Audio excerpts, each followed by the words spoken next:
मेधा शुरू से ही पढ़ने में होशियार और मेधावी छात्रा थी। अच्छी पढ़ाई के बाद अच्छा कॉलेज सिलेक्शन और फिर बहुत अच्छी जॉब।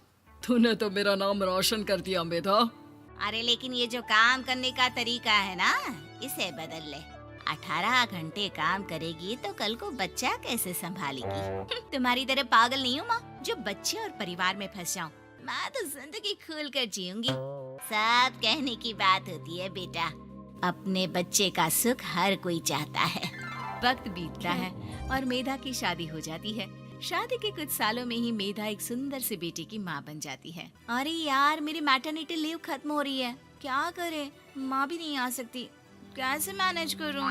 ऐसा करते हैं, इसके लिए एक केयर टेकर रख लेते हैं, वो देखा करेगी इसे।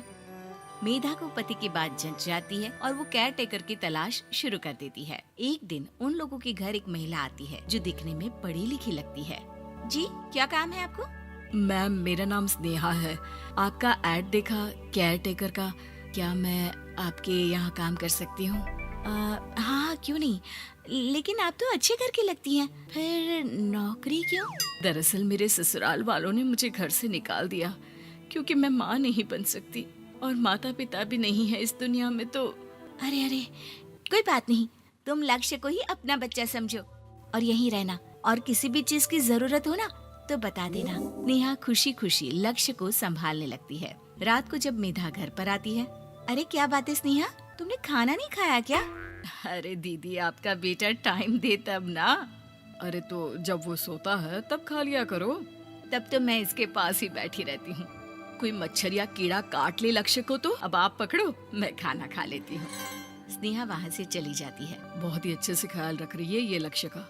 मेधा, इतना तो शायद तुम भी ध्यान नहीं देती। मेधा को पति की बात बुरी तो लगती है, लेकिन कुछ नहीं कहती। धीरे धीरे स्नेहा मेधा और उसके पति के साथ बाहर भी जाने लगी। सुनो, स्नेहा को भी बाजार ले चलते हैं, वो क्या है ना, लक्ष्य को देख लेगी जब तक मैं शॉपिंग कर लूंगी। हाँ हाँ चलो, वैसे मैं चाह रहा था कि लक्ष्य को लेकर हम दोनों ही चलते। क्या यार, तुम तो फ्री में इमोशनल हो जाते हो, कितना देख लेंगे हम दोनों मिलकर, ले चलो उसे। कार से निकलकर मेधा और लक्ष्य रोड क्रॉस कर रहे थे कि सामने से कार आ जाती है। मेधा का ध्यान नहीं होता, लेकिन स्नेहा तुरंत लक्ष्य को मेधा से छीन लेती है। मेधा गिर जाती है और कार मेधा को छूकर निकलती है, जिससे मेधा को खून आ जाता है। पति मेधा को हाथ देकर उठाता है। स्नेहा लक्ष्य को लेकर गले लगाई रहती है। थैंक्स स्नेहा, मैंने तो ध्यान ही नहीं दिया था कि कार आ रही है। स्नेहा का गुस्सा मालकिन पर टूट पड़ता है। अरे कैसी माँ है आप, अगर आज कुछ लक्ष्य को हो जाता तो मैं आपको कभी माफ नहीं करती। छोटा सा बच्चा है, उसे चोट लगती है तो पता है कितनी तकलीफ होती है। पति भी स्नेहा को देखने लगता है कि उसे क्या हो गया।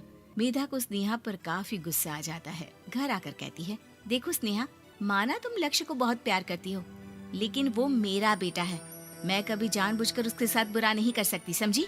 मुझे माफ कर दीजिए, मैं लक्ष्य को लेकर कुछ ज्यादा ही सेंसिटिव हो चुकी हूँ।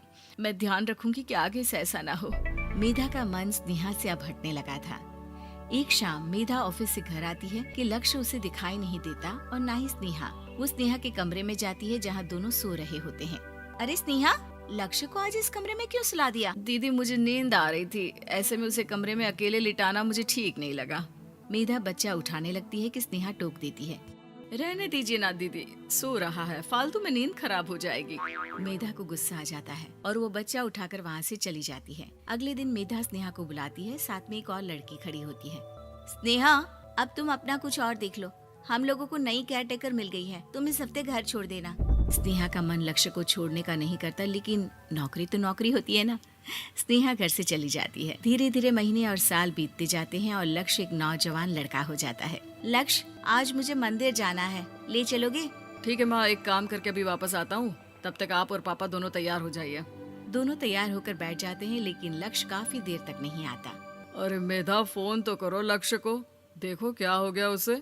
मेधा फोन करती है तो पता चलता है कि लक्ष्य का एक्सीडेंट हो गया है और वो सिटी अस्पताल में है। जल्दी चलिए, पता नहीं कैसा होगा मेरा बेटा। अरे चिंता ना करो, सब ठीक होगा, मैं अभी कार निकालता हूँ। दोनों मियाँ बीवी अस्पताल पहुँचते हैं, जहाँ वो लोग देखते हैं कि लक्ष्य बिस्तर पर पड़ा होता है। एक महिला इन्हें यहाँ लेकर आई है, वो वहाँ बैठी है, लेकिन फिलहाल तो आप लोगों को इनके लिए किडनी का प्रबंध करना होगा। एक्सीडेंट में इसकी किडनी डैमेज हो गई है। मेरी ले लीजिए डॉक्टर साहब, मेरे बेटे को बचा लीजिए। नहीं नहीं, आप माँ हैं, आपकी नहीं ले सकते, पिता की भी नहीं। आप किसी रिलेटिव या दोस्त से पता कर लें और हाँ थोड़ा जल्दी करें क्योंकि देर होने से मामला बिगड़ सकता है। मेधा बैठकर रोने लगती है कि वहाँ डॉक्टर आ जाते हैं। जिस औरत ने आपके बेटे को यहाँ भर्ती कराया था वो अपनी किडनी आपके बेटे को देना चाहती है। हाँ? कौन है वो? कहाँ है वो? तभी वहाँ स्नेहा आ जाती है। स्नेहा तुम? मैं लक्ष्य को पहचान नहीं पाई थी, लेकिन आप लोगों को देखकर समझ गई कि ये लक्ष्य है, इसलिए वापस आ गई। मैं अपनी किडनी आपके बेटे को देना चाहती हूँ। मेरी अपनी तो कोई औलाद नहीं, लेकिन लक्ष्य में मैंने हमेशा अपना बच्चा देखा। तुम धन्य हो स्नेहा, जो इतने साल में भी लक्ष्य को भूल नहीं पाई। सही मामले में तो वो तुम्हारा ही बच्चा होगा, क्योंकि जन्म भले ही मैंने दिया हो, लेकिन आज तुम उसकी जिंदगी बचा रही हो।